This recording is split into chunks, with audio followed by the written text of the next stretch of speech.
Good morning students, Python lecture में आपका स्वागत है। आज यहाँ पर 9th क्लास फोर्स और इट्स लॉ ये चैप्टर है।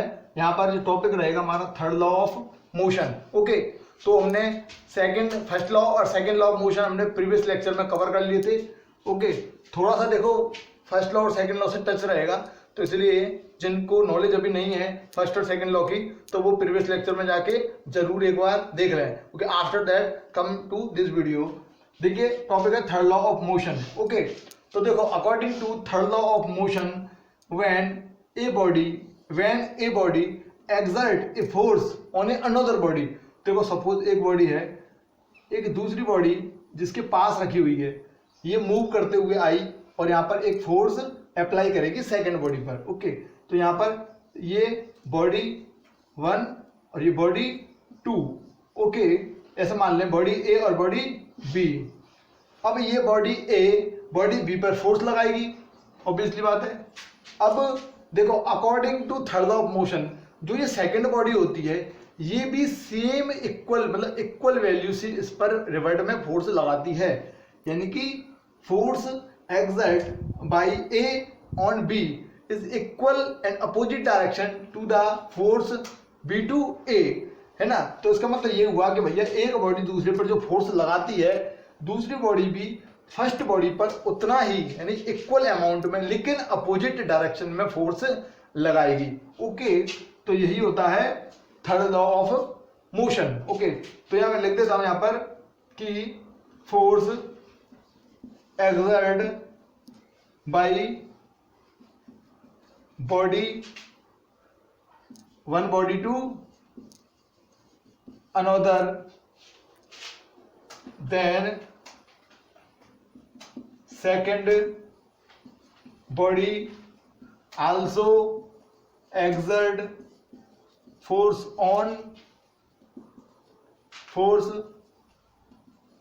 back on A and it is equal and opposite। तो यहाँ पर ये स्टेटमेंट जो होता है वो थर्ड लॉ ऑफ मोशन का प्रॉपर स्टेटमेंट है। ओके, तो यहाँ पर आपको थर्ड लॉ ऑफ मोशन आता है तो ये एक शॉर्टली आपको डायग्राम बनाना है दो बॉडी का, आपको फोर्स मेंशन करने हैं और ये स्टेटमेंट आपको लिखना है। ओके, तो ये थर्ड लॉ ऑफ मोशन हुआ। अब देखो इसमें मैं इक्वल एंड अपोजिट का आपको सेंस समझाता हूं कि इक्वल एंड अपोजिट किस पैटर्न से यहाँ पर इक्वल एंड अपोजिट होंगे। तो देखो सपोज ए बॉडी फोर्स लगा रही है तो force of A body on B यानी एफ ए बी कह दिया मैंने उसको। अच्छा, ये दूसरी बॉडी ए पर लगाएगी, उसको मैंने कह दिया एफ बी ए। ओके, अब देखो एफ ए बी यानी कि force of body A on B equal मैं कह रहा हूं खुद ही, तो एफ बी ए, तो ये तो फोर्स हो गए इक्वल, लेकिन ये अपोजिट है, इस वजह से यहाँ पर नेगेटिव साइन, यहाँ पर कहीं ना कहीं आपको नेगेटिव साइन लगाना है, या यहाँ लगा दो चाहे यहाँ लगा दो, एक ही बात होगी। तो ये जो ये इक्वेशन है ये इक्वल एंड अपोजिट फोर्स को शो कर रही है। ओके, तो फाइनली हमने सीखा कि थर्ड लॉ ऑफ मोशन भाई किसके लिए होता है, इक्वल एंड अपोजिट फोर्स। अब देखो अगर एक फोर्स को मैं कह देता हूँ एक्शन, क्या कह देता हूँ एक्शन, यानी कि क्योंकि सबसे पहले ए बॉडी आई उसने फोर्स लगाया तो ए का रहा एक्शन, ए ने किया एक्शन और इसके बाद बी ने रिएक्ट किया, वापस बी ने रिएक्ट किया ए पर, तो उसको बोलते हैं रिएक्शन, यानी कि एक्शन हो गया ए के जो बॉडी ए से लगाया गया और बी बॉडी जो लगाएगी उसको बोल देंगे रिएक्शन। तो इस लॉ को एक्शन रिएक्शन लॉ भी कहते हैं, एक्शन रिएक्शन लॉ भी कहते हैं, एक्शन एंड रिएक्शन। ओके, तो इस तरह से आपने थर्ड लॉ ऑफ मोशन का जो बेसिक लॉजिक था, बेसिक फंडा था, वो यहाँ पर आपने सीखा है। अच्छा, अब इस लॉ पर कुछ बहुत ही इंपॉर्टेंट एग्जांपल्स कहे जाते हैं जो कि इस लॉ पर बहुत डिपेंड करते हैं। यूँ कह लो चाहे कि थर्ड लॉ ऑफ मोशन नहीं पता होता तो आज रॉकेट से हम किसी ग्रह पर नहीं पहुंच पाते, है ना, यूँ कह लो, क्योंकि कुछ ऐसे एग्जाम्पल प्रैक्टिकल एग्जाम्पल होते हैं इन लॉ फिजिक्स, मतलब लॉ मतलब यहाँ पर जो रियल में जो अपन एक्चुअल में अप्लाई करते हैं, एप्लीकेशन अप्लाई करते हैं वो थ्रू द लॉ पता होनी चाहिए, तभी तो आप फिजिक्स को अप्लाई करोगे कहीं पे। तो देखिए मैं कुछ इंपॉर्टेंट यहाँ पर एग्जाम्पल डिस्कस करूंगा। तो पहला एग्जाम्पल चलो रॉकेट ही ले लो। रॉकेट। ओके, जब रॉकेट यहाँ पर लैंड करता है थ्रू द अर्थ, देखो फ्रॉम द अर्थ लैंड करेगा, देखो एक रॉकेट बना दिया मैंने यहाँ पर, ठीक है। ये एक गैस, जो मैंने गैस के सिंबल इस तरह बनाए, गैस निकल रही है नीचे की तरफ। आपको पता होना चाहिए रॉकेट कैसे उड़ता है। ये एक रॉकेट होता है, नीचे की तरफ जमीन की तरफ गैस, बड़ी तेजी से गैस निकलती है, यानी कि ये जो गैस है बड़ी तेजी से नीचे की तरफ फोर्स अप्लाई करती है। ओके, अब गैस ने जैसे ही जमीन पर फोर्स अप्लाई किया है तो ये तो हो गया एक्शन। क्या हो गया ये? एक्शन, यानी कि it is a force, exert force on earth, ये हो गया एक्शन। अब जो अर्थ और रॉकेट के बीच में, रॉकेट गैस का होता है एक्शन अर्थ पर और अर्थ का होता है रिएक्शन रॉकेट पर। और जब रॉकेट का रिएक्शन, अर्थ का रिएक्शन होगा रॉकेट पर, तो ये रॉकेट ऊपर की तरफ मूव करता है, ठीक है ना, जिससे ये एस्केप कर जाता है पृथ्वी के जो भी एटमॉस्फेयर है वहां से एस्केप कर जाता है, ठीक है। तो ये तो था फर्स्ट एग्जांपल रॉकेट का एक्शन रिएक्शन पर, यानी कि थर्ड लॉ ऑफ मोशन पर, और कहें तो न्यूटन्स का थर्ड लॉ। अब देखिए सेकंड एग्जांपल आप लेंगे तो बोलेंगे गन का, गन का ले सकते हो आप, it is also important example. तो देखो ये हुई गन। गन में क्या होता है साहब, एक होती है बुलेट, बुलेट हो गई बुलेट। अब जैसे ही ये गन का ट्रिगर दबता है तो ये बुलेट पर क्या लगता है, फोर्स लगता है, एक्शन लगता है, बुलेट पर एक्शन लगता है। ओके, जब एक्शन लगेगा तो according to third law of motion क्या होता है, इसके रिवर्ट में रिएक्शन होती है, लेकिन इक्वल होगी वो और अपोजिट होगी। तो इस पर हैंडल, जो गन का हैंडल होता है, फिर कहें गन पर क्या लगता है, रिएक्शन लगता है, रिएक्शन फोर्स लगता है पीछे की तरफ। अब देखो कहा जाता है कि जो गन चला रहा है अगर उसने प्रॉपरली उसको कंट्रोल नहीं कर रखा है ना, तो उसके जो कंधा शोल्डर होता है उसको भी वो चोटिल कर सकता है, क्योंकि रिएक्शन होता है पीछे की तरफ। ओके, पीछे की तरफ रिएक्शन होता है बुलेट का, तो एक्शन रिएक्शन। तो देखिए ये हो गया सेकंड एग्जांपल। अब मैं थर्ड एग्जांपल की बात करूं तो यहाँ पर एक कॉमन एग्जांपल ले लेते हो, बोट वाला।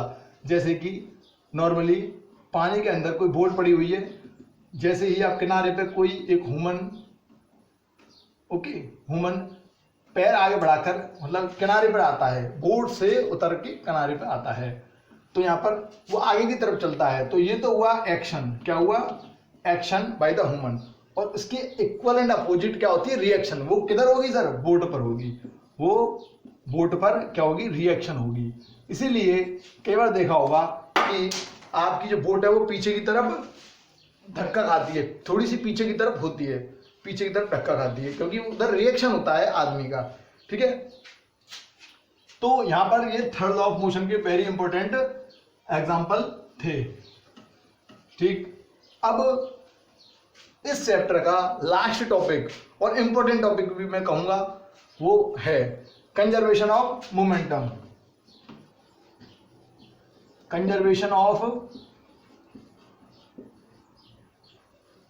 मोमेंटम। ओके, देखिए मोमेंटम आपने सेकंड लॉ ऑफ मोशन के लिए मोमेंटम सीख लिया है, क्या होता है चलो पहले देख लेते हैं। मोमेंटम P इक्वल टू होता है किसी भी बॉडी का मास और उसकी वेलोसिटी का मल्टीप्लाई, यानी कि P equal to m into v, ये तो हुआ मोमेंटम। ओके, चलो इसको मैं हटा देता हूं। अब बात करते हैं कंजर्वेशन ऑफ मूवमेंट आखिरकार क्या है। तो देखो आपने कंजर्वेशन ऑफ एनर्जी सुना होगा। कंजर्वेशन ऑफ एनर्जी क्या होता है कि एनर्जी ना तो लॉस होती है ना गेन की जा सकती है, only can transfer from one form to another form, ये तो होती है कंजर्वेशन ऑफ एनर्जी। इसी तरीके से कंजर्वेशन ऑफ, तो यहाँ पर देखिए according to conservation of movement, suppose मैंने दो बॉडी ली हैं, ओके, ए एंड बी। अब ए बॉडी का जो वेलोसिटी है वो यू ए है, ओके, स्टार्टिंग वेलोसिटी, और बी की क्या है, यू बी। ओके, ये देखो ये टक्कर का साइन है, यहाँ पर टक्कर होगी, यहाँ पर कोलाइड, कोलाइड। ओके, ये कोलाइड से पहले की सिचुएशन क्या है, A body u A velocity, B body u B velocity. यहाँ पर देखो कंडीशन है u A greater than u B. कहने का मतलब ये है कि यू ए जो पहली बॉल है ए वो फास्ट होनी चाहिए दौड़ने में, ताकि बी से क्या हो जाए, उसकी टक्कर हो जाए, कोलाइड हो जाए।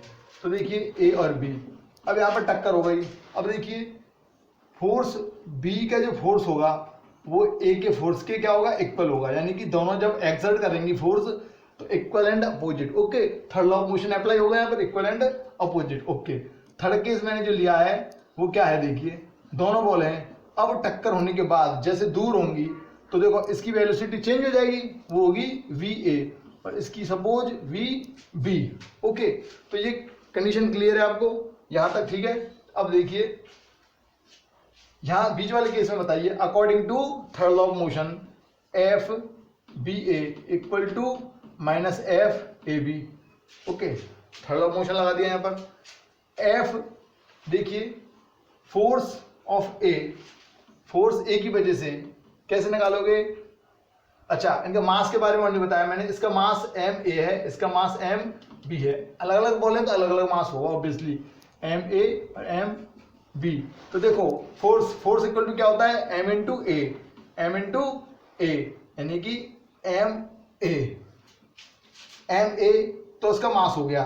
Okay, m into acceleration, acceleration कैसे निकालते हैं, जब एक बॉल की दो वेलोसिटी हो, फाइनल इनिशियल, तो मुझे बताइए एक्सेलरेशन कैसे निकालते हैं, डिफरेंस ऑफ वेलोसिटी यानी कि we A minus U A upon suppose T time, ये टी टाइम के लिए टक्कर करते हैं तो टी टाइम एक्सेलरेशन हो गया, इक्वल टू माइनस का सेम इसके लिए बी बॉल की बताइए जरा, एम बी और ब्रैकेट में इसकी एक्सेलरेशन बताइए v B minus u B upon T.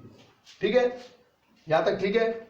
अब यहां पर रीअरेंज करो इसको, इक्वेशन को रीअरेंज करो, तो आप रीअरेंज करोगे तो यहां से देखो टी से टी कैंसिल, तो होगा यहाँ m A v A minus m A u A equal to minus अंदर तो minus m B v B plus m B u B.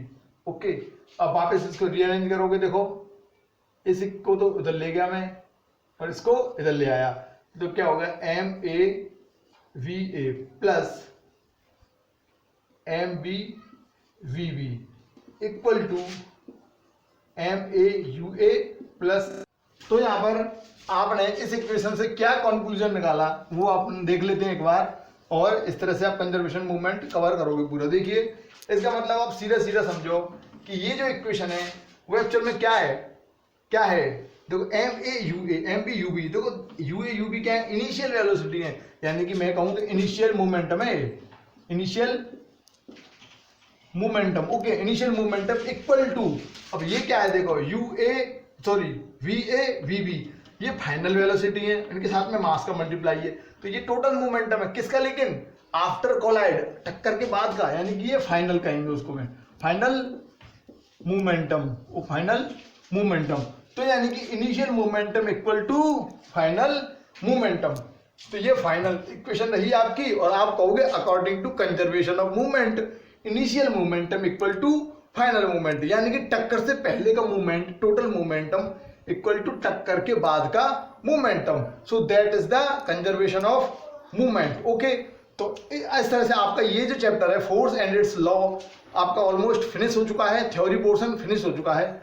अगला जो लेक्चर रहेगा मैं उसमें आपको यहाँ पर कुछ इंपॉर्टेंट्स जो पैटर्न वाइज न्यूमेरिकल होंगे वो यहाँ पर हम सॉल्व करेंगे, जो कि फ्रिक्वेंटली पूछे जाते हैं एग्जाम में। Okay, thanks for watch, like कीजिए, सब्सक्राइब कीजिए और शेयर कीजिए।